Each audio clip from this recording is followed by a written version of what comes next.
Hi, this is Coach Helms. All right, so this is Coach Helms. What we're going to do is we're going to run through the warm-up dynamic drills that we're going to do for cross country this year.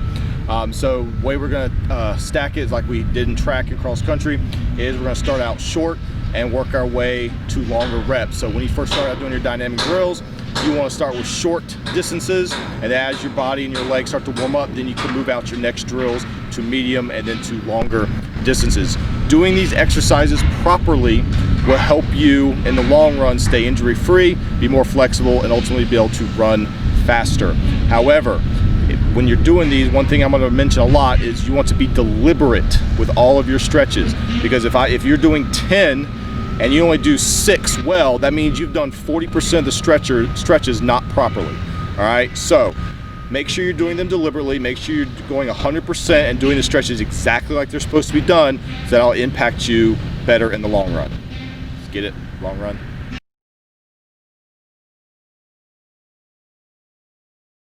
All right, so the first exercise we're gonna do is the knee grabs. All right, the key thing with this knee grab, you wanna keep your body upright, back straight. When you pull your knee up, you wanna point your toe up. Okay, so knee up, toe pointed up. The reason we're doing that is when you pick up your knee and you put it back down, your toe is what is hitting the ground first. The front part of your foot, so your heel's not hitting the ground, so toe up, knee up, and then it's hitting the ground in that proper running motion. All right, so this is a short distance workout, 10 meters at the most, and you're alternating your legs up as you go. All right, the next one is the quad pull, okay? So with the quad pull, again, you want to keep your back straight. The other thing with the quad pull is you're going to be pulling your leg straight back, all right? So from the side, you'll pull your leg straight back and kind of grab it with your hand. Do not do this. Do not put your knee out to the side and then grab it. You want to go straight back like a butt kick, okay? And then grab it with your hand and then pull so you can feel the stretch in your quads. Okay, again, it's slow and it's deliberate, all right? So when you pull back, if you're not feeling a stretch, you may need to pull back a little bit further so you can feel that stretch in your quads. Again, this is a slow motion, short distance, 10 meters. And alternating as you go.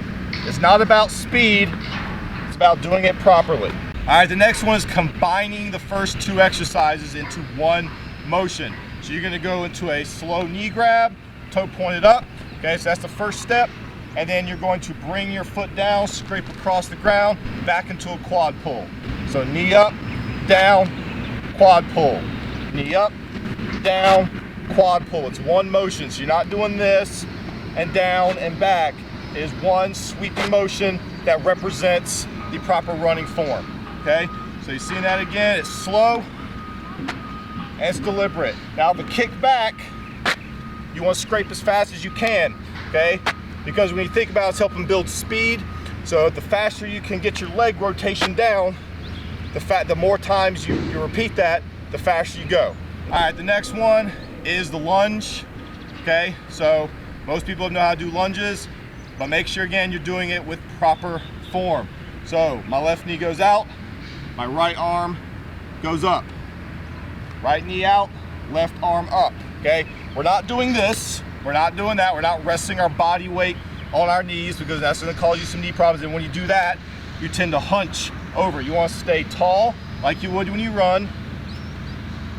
So keep your back straight and then alternate, making sure you're doing the arm pump. Do not let your arms hang out to the sides, make sure you're doing the arm pump. For those who are, high speed, if you would like to get down and then do a twist, feel free. Adds a little bit extra to it. All right, continue on with our lunge matrices. We're going to do the backwards lunge, also known as the rear lunge, okay? So same exact thing as the forward lunge, all right? So you need to make sure when you're going backwards, okay? So if my right leg's going back, my right arm's going up. So my left knee is what's bent, up, and then opposite, okay? I'm going slow. I'm being very deliberate with it, okay? I'm keeping my head straight back. I'm not turning my head to look where I'm going. My head stays straight, and I reach back very slowly with my foot, all right? And then when I rise up, I rise up slowly. Same thing, okay? It is slow and deliberate, all right? So it's not a race. Make sure you're taking your time to do it so you can maximize the stretch. All right, the next one, continuing on with the lunges, is a lunge tuck. All right, so basically you're gonna hug up to your knees and then out and down. Hug up and then out, okay? Hug up and then out, okay? So whichever leg that I am hugging is a leg that's gonna go out, okay? And then I rise up slowly and then do the next one. Again, the key is slow and deliberate. It is not a race, it should not be this, okay? I don't wanna see you guys kind of like, you need to hold on to your knee and pull, okay? So none of this, barely gonna grab it and do that. That's not gonna help you at all, it's not even stretching, all right? All right, the next one is the side lunge, all right? So, stepping out like this, reaching out, and then bending your knee, and you feeling the stretch right here. Get up, turn the opposite direction, and then stretch the other side, okay? It is not fast. So I've seen people do this, okay? You don't want to do that. If you do that, make sure it's slow. It does not need to be fast. It needs to be a slow push and hold, and then a back push and hold. Okay, you want to hold it for a couple seconds. It does not need to be a fast exercise. All right, the next one is kind of like an invert, outvert with your toes. Okay, so it's pretty simple. You have your toes pointed out, like ballet style. Slowly bend down and reach. Up, take a step. Your toes pointed in. Okay, like you're going skiing, you're trying to stop.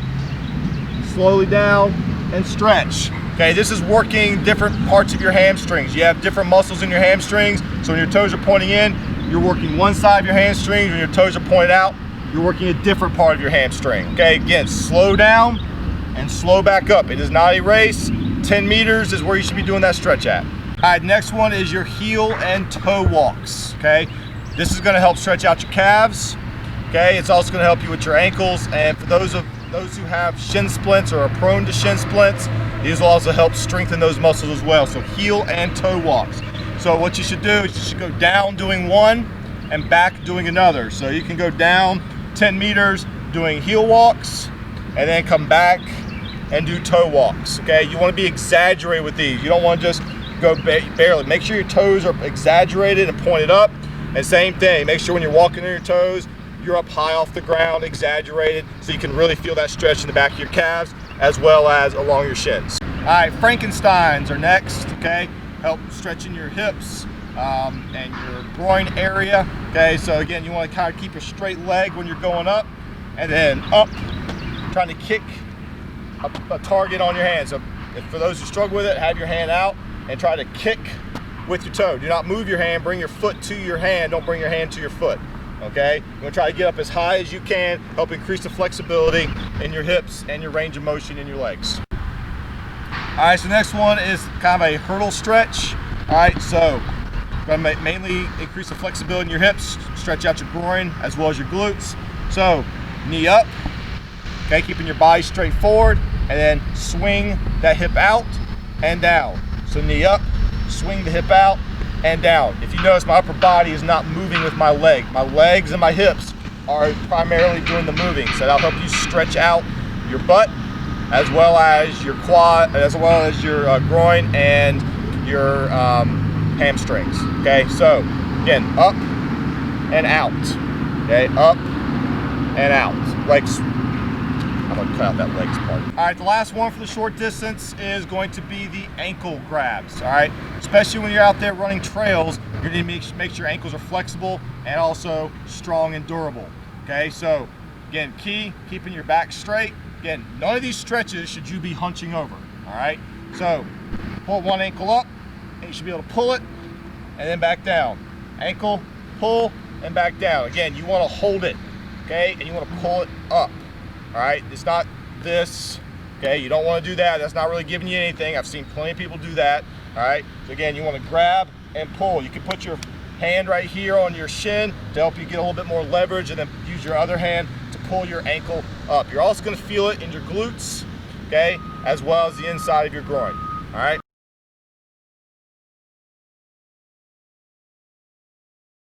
So the next set that we're gonna do are kind of your medium distance.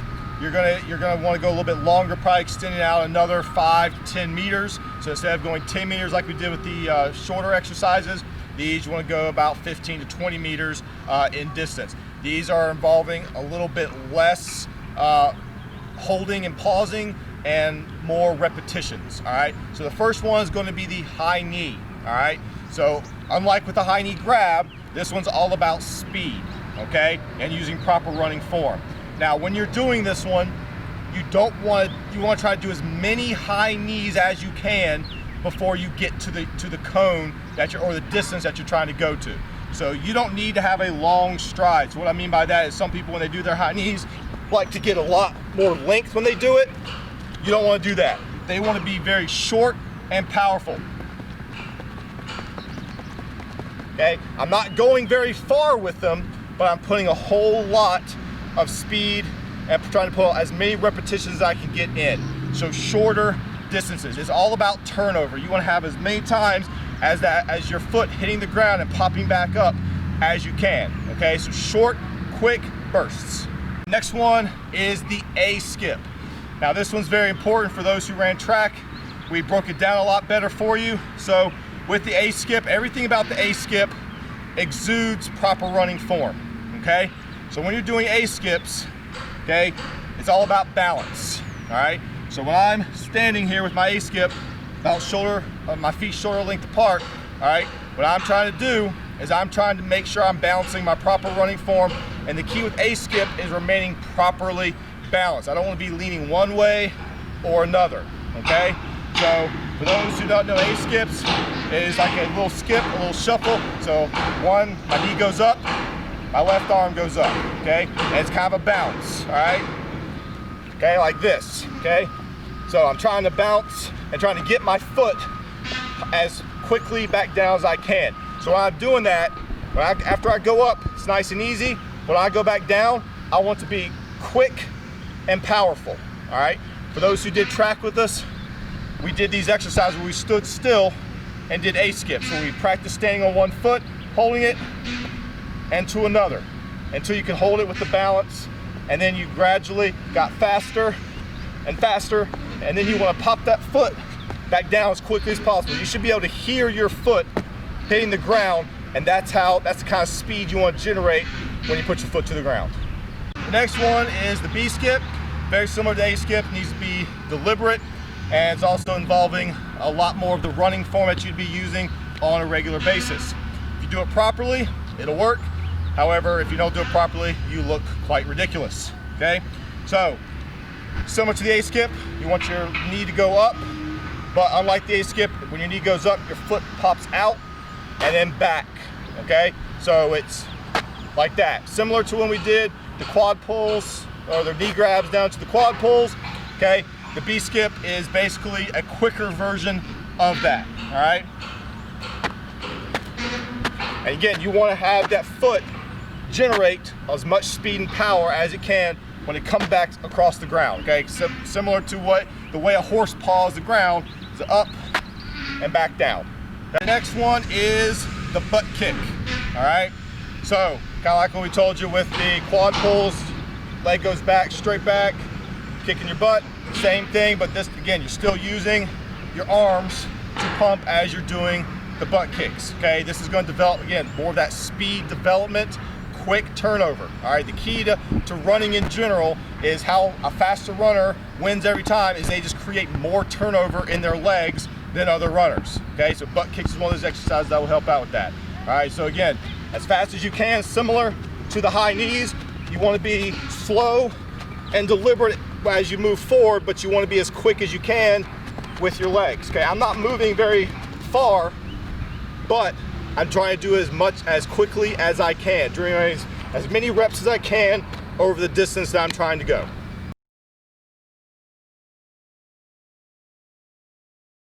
All right, so the last grouping of dynamic stretches we're going to do are the longer distance ones. You can do these anywhere between 25 to 40 meters in length. So it's putting into practice everything we did from the shorter distances all the way to the medium, now into the longer distances. So this first one is the falling sprint. My distance runners, you guys were the worst ones to do this during track season, but it is important because it's all about speed bursts, which you guys do need when you guys are passing people, as well as when you want to have a good start and a good finish. Okay, so it's kind of the falling start, the falling sprint. So you're up tall, and then you're just going to lean forward very slowly up to your feet, and as you start to fall, you take off into a sprint. Okay, so you're basically going to be catching yourself mid-fall, and then you go into a sprint. All right, so as soon as you feel yourself about to tumble forward, take off into a sprint. The next one is the touch and goes. All right, so wherever your line is, you're going to walk about 5 meters in front of that line. So if my cone is right there, I'm going to walk up here, I'm going to stand, and then on the go mark is touch and go. You go back, touch, and then take off into a sprint. Okay? Now, the key with this one is when you get down, when you start here, when you go, get down, you actually get down when you touch, okay? So don't just lean over and do this, okay? You want to practice that proper form. So when you get down, touch, so you can turn and face the direction you're about to sprint, almost into a runner's position, the starting position, and then take off and go. So the next one is the frog leap into a sprint, okay? So we're going to do 2 frog leaps, and then you're going to go to a sprint. So you're going to get down into the frog leap position. Okay, if you need to, put your hands towards the ground. You want to keep your back straight, all right? And then it's frog leap all the way, pause all the way, and then after the second one, you get up and sprint. It is not this, which is what I see a lot, is not this, and then sprint. A frog does not do that if you ever watch a frog. So once it's a full sprint, full frog leap out, back down to that squat position, do it again, and then up into a sprint. All right, the last exercise is a little bit of a cool down exercise. It's a skip with arm swings, okay? You can do this a variety of different ways. So it's just a skip and then arm swings. Or you can do this when you do your skip, okay? Swing your arms back and forth. Do it twice, okay? So arms going forward or the hug, okay? And then you want to do it again with the arms swinging backwards. Again, it'll help loosen up your shoulders and your arms because, again, part of running, you do need to use your arms as you run, all right? Those are our dynamic stretches. Again, they should take you about 15 to 20 minutes to do, which is the reason why those first ones you should be doing slowly and deliberately. You should not be doing them fast, all right? So doing these properly will help you minimize injury, will also help you stretch out and get warm and loose prior to runs. Now, these are not the end-all be-all because everybody's muscle group is different. So if at the end of these you feel there's certain muscles on your body that are still tight, then you need to take it upon yourself to stretch those, all right? Because everybody is different. Everybody has muscles that loosen quicker than others. So again, do these properly. They will help you out in the long run, not only with your flexibility, but with your running form. But again, take it upon yourself if you need extra stretching to take a few minutes and stretch those needed muscle groups that are